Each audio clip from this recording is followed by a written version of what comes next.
Hi everyone, welcome to another edition of the Itsy Bitsy tutorials.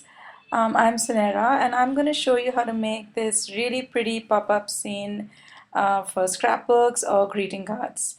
Some of you may have seen it in my last blog, so there was so much feedback about it, so I thought I'd take a moment to show you how I did it.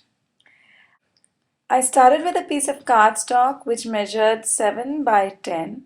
I folded it in half so I had a card of 5 by 7, and I'm covering the top and the bottom of the card with pattern paper to show the walls and to show the ground.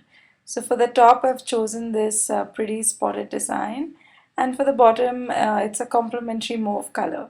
I'm using double-sided tape to adhere it, so I'm just peeling off the tape just before I adhere it to the base. Now to decorate the walls, I'm going to put a banner on the top. I'm using Itsy Bitsy glitter foam sheets. I cut a few triangles, and then with my trusted glue gun, I'm adhering each of the triangles right into the spot.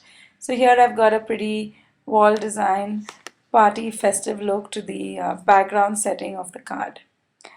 After that, I'm going to start cutting the pop-out table and chair.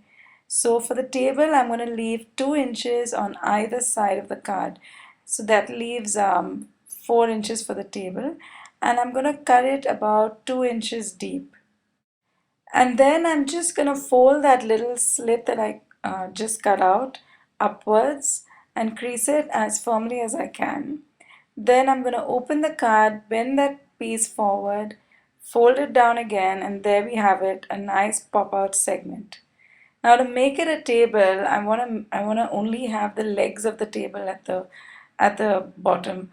So I'm going to cut out a little panel over there after measuring about maybe half a centimeter on all 3 sides. So here I am measuring.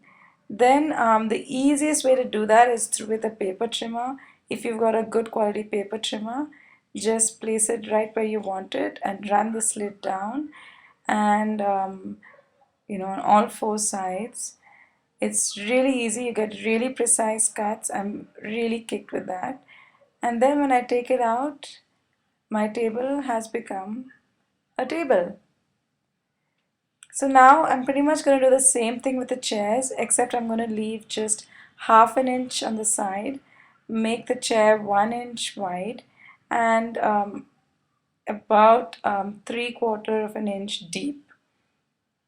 I'll do that on both sides, and the same activity of cutting the slit as we did with the table, then folding it upwards, creasing it nicely, then opening it out and pulling it forward. Now I'm cutting out the legs of the chair just like I did with the table, just so that it looks more like a chair rather than just a pop-out element. This Fiskars trimmer I find really convenient to do all this. It's really precise and I get really neat cuts. So now I've taken out the little panels, and when I bring the chairs forward, you can see they look more like chairs with a table. Now to cover the table, I'm adding a little tablecloth, and even with the chairs, I'm adding a sort of a seat cushion cover with pattern paper. I chose this pretty check design, and I'm just gonna stick it just like just to cover the base, the seat and the tabletop. And I'm also extending it upwards against the wall to make it look like the seat has a nice seat back. And now the final touch to make the table and chair setting look a little more authentic is to just color the legs with a nice deep wood brown. I use a big marker for that. I'm just coloring it in. And easy peasy, there it is. My table setting is done. Doesn't it look really cute? A set of 2 chairs and a table.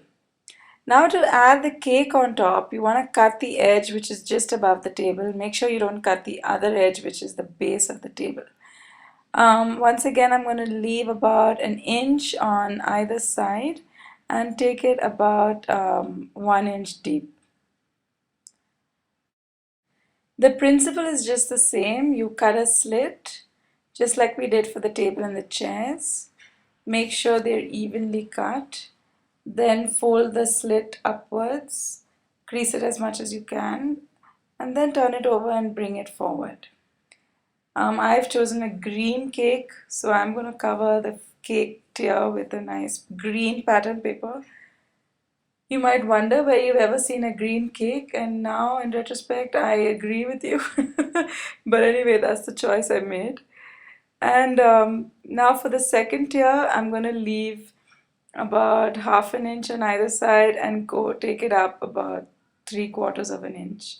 It's getting really tough to cut at this stage because I'm using, pearl cardstock, but finally it can be done. And there's the second tier of the green cake. I'm covering it with some green icing, looks like. And finally, the final touch is to put a pop-up candle on top. I'm just gonna make a tiny little slit, the same principle as before, and add a little candle, glue a little candle to that. So the candle also pops up. So that's how the party setting was created. Now to add a little more fun, I'm going to put some gifts at the bottom. Real easy to do. I've taken a square of pattern paper and I'm wrapping it with a silver ribbon, making a nice pretty bow. I'm obsessive about my bows, so I keep at it until it's perfect. I've done a few more, so I'm just adding them randomly around the floor. So it really looks like a very, very productive and exciting birthday party with a green cake and a whole bunch of presents. And that's pretty much it. That's how I put together that festive party setting. I really hope you enjoyed watching this and agree with me at how easy it is. And please accept my apologies for the green cake. Stay tuned to many more fun, informative, and useful demonstrations and tutorials from all of us here at Itsy Bitsy. Bye!